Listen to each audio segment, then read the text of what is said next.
The Burgess Animal Book by Thornton W. Burgess. Chapter 34. Unc' Billy and Old Mrs. Possum. All the way home from school, Peter Rabbit did his best to think who it could be who ate flesh, yet wasn't a member of the order of flesh-eaters. Every few hops he would stop to think, but all his stopping and all his thinking were in vain, and when he started for school the next morning, he was as puzzled as ever. On his way through the green forest, he passed a certain tree. He was just past and no more when a familiar voice hailed him. "Mornin', Brer Rabbit," said the voice. "What's yo' hurry?" Peter stopped abruptly and looked up in that tree.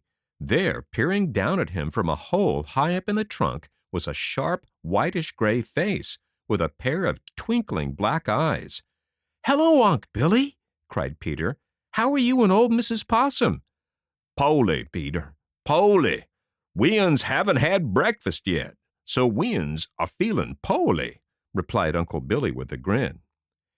A sudden thought popped into Peter's head. "Unc' Billy," cried Peter excitedly, "are you a carnivora?" Unc poked his head a little farther out and put his hand behind his ear as if he were a little hard of hearing. "What's that, Brer Rabbit? Am I a what?" he demanded. "Are you a carnivora?" replied Peter. "I reckons I might be if I knew what it was, but as long as I don't, I reckons I ain't," retorted Unc' Billy. "I reckons I'm just plain Possum. When I wants to be real uppity, I puts on a O. Then I am Mr. Opossum." But Peter wasn't listening. The fact is, Peter had started lipperty-lipperty-lip for the school without even being polite enough to say goodbye. He arrived at school quite out of breath. I know, he panted.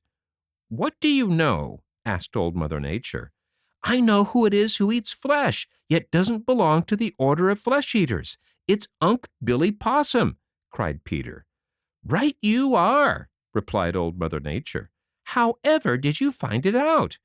"I didn't exactly find it out. I guessed it," replied Peter. "On my way over here I saw Unc' Billy, and it popped into my head right away that he was one that we haven't heard about, and must be the one.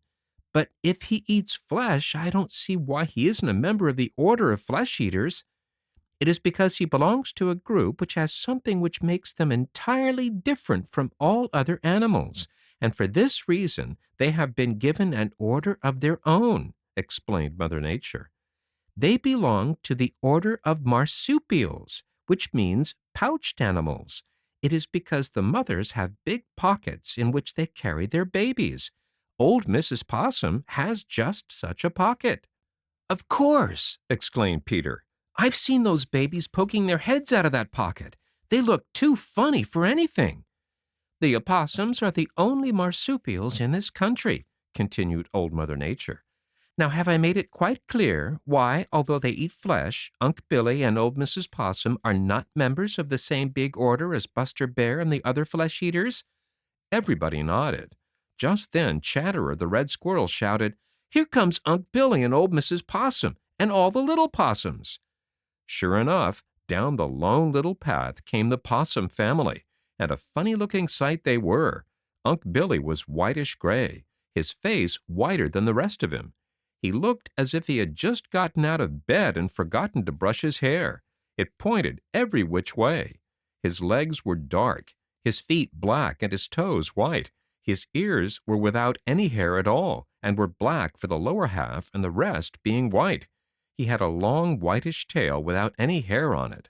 Altogether, with his sharp face and naked tail, he looked a great deal as though he might be a giant rat. But if Unc' Billy was a funny-looking fellow, old Mrs. Possum was even more funny-looking. She seemed to have heads and tails all over her. You see, she had brought along her family, and old Mrs. Possum is one of those who believe in large families. There were 12 youngsters, and they were exactly like their parents, only small. They were clinging all over old Mrs. Possum. Some were on her back, some were clinging to her sides, and a couple were in the big pocket where they had spent their babyhood. "We all done thought we'd come to school," explained Unc' Billy with a grin. "I'm glad you did," replied Old Mother Nature. You see, the rest of your friends here are a little curious about the possum family." Meanwhile, old Mrs. Possum was climbing a tree, and when she had reached a comfortable crotch, the little possums left her and began to play about in the tree. It was then that it appeared what handy things those naked little tails were. When the little possums crawled out where the branches were small, they simply wrapped their tails around the twigs to keep from falling. "My!" exclaimed Peter. "Those certainly are handy tails." "Handiest tails ever was," declared Unc' Billy. "Don't know what I ever would do without my tail." "Suppose you climb a tree, Unc' Billy, and show your friends here how you manage to get the eggs from a nest that you cannot reach by crawling along the branch on which it is placed," said Old Mother Nature. Unc' Billy grinned and good-naturedly started up a tree. He crept out on a branch that overhung another branch. Way out where the branch was small crept Unc' Billy. Then he wrapped the end of his tail around the branch and swung himself off, keeping hold of the branch only with his tail and one hind foot. Then, stretching down full length, he could just reach the branch below him. "You see," he explained, "if there was a nest on this branch down here, I could get those eggs without any trouble. I wish there was a nest. Just speaking of eggs makes my mouth water."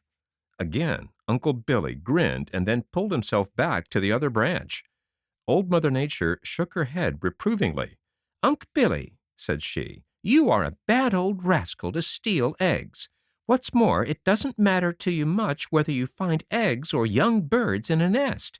It is a wonder that between you and Chatterer the Red Squirrel, any of the birds succeed in raising families around here.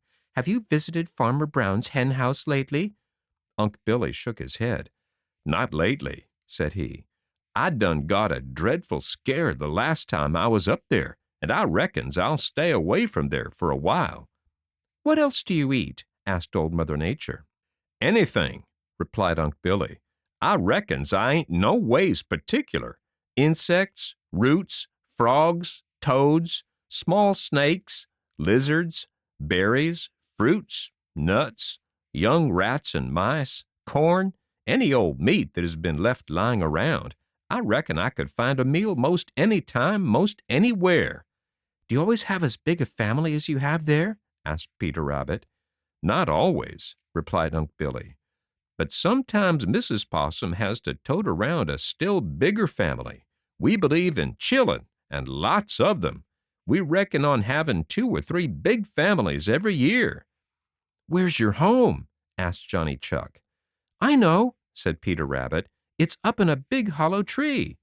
Unc' Billy looked down at Peter. "'Tisn't all necessary to tell everybody where that hollow tree is, Brer Rabbit," said he. "Are possums found anywhere except around here?" inquired Happy Jack. "Yes, indeed," replied Old Mother Nature. "They are found all down through the sunny South and in the warmer parts of the Middle West. Unc' Billy and his relatives are not fond of cold weather. They prefer to be where they can be reasonably warm all the year round. Some folks think Unc' Billy isn't smart, but those folks don't know Unc' Billy. He learned a long time ago that he can't run as fast as some others, so he has learned to depend on his wits in time of danger. What do you think he does?" "I know," cried Peter. "I saw him do it once. Farmer Brown's boy surprised Unc' Billy, and Unc' Billy just fell right over dead." "Pooh! That's a story, Peter Rabbit. How could Unc' Billy have fallen over dead and be alive up in that tree this very minute?" cried Happy Jack. "I didn't mean he was really dead, but that he looked as if he were dead," explained Peter. "And he did, too. He was the deadest-looking thing I ever saw. I thought he was dead myself. I was watching from a bramble tangle where I was hiding, and I certainly thought the life had been scared right out of Unc' Billy. I guess Farmer Brown's boy thought it, too. He picked Unc' Billy up by the tail and looked him all over and said, 'You poor little thing, I didn't mean to hurt you.' Unc' Billy didn't so much as wink an eye. Farmer Brown's boy went off up the path carrying Unc' Billy by the tail. By and by he laid Unc' Billy down on an old stump while he went to look at a nest of Blacky the Crow. When he came back, Unc' Billy wasn't there. I never did see Unc' Billy hurry as he did the minute Farmer Brown's boy's back was turned. He came to life as suddenly as he had dropped dead. Very good, Peter, said Old Mother Nature. Some other smart little people try that trick sometimes, but none of them can do it as well as Unc' Billy Possum. Pretending to be dead in order to remain alive is the cleverest thing Unc' Billy does. Now, how about Lightfoot the Deer for the next lesson? Splendid! Cried all together and prepared to start for their homes.